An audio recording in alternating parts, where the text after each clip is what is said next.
บายดีท่านผู้ชมยินดีต้อนรับเข้าสู่ซองโบราณสตูดิโอวันนี้เราจะพาไปเบิ่งแกรนด์แคนยอนเมืองเงินกัน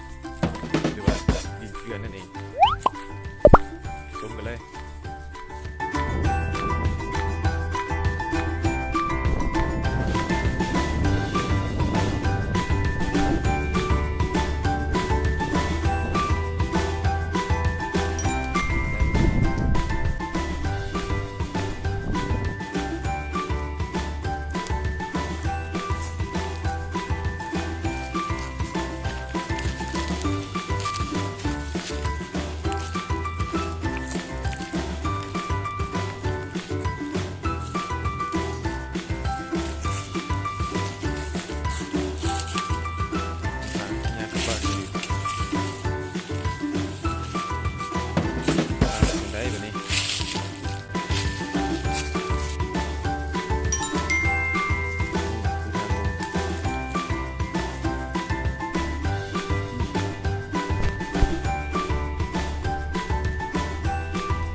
จากที่เขาข้าม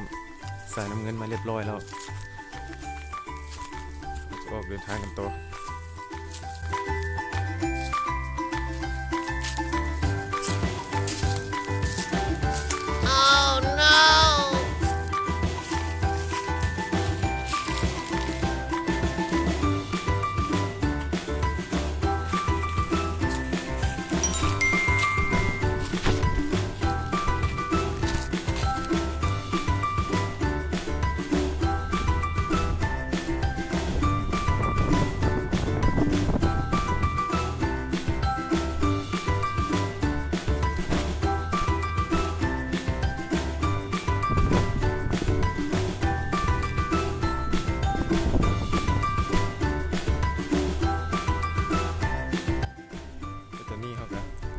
จุดบินโดรนของเขาแล้วเนาะโอเค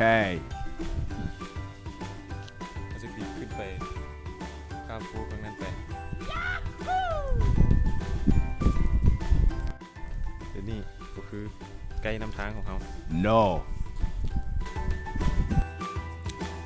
เราทำโซ่เดี๋ยวนี้เขาจะตั้งโดรนไปที่ห้อยแล้วเนาะ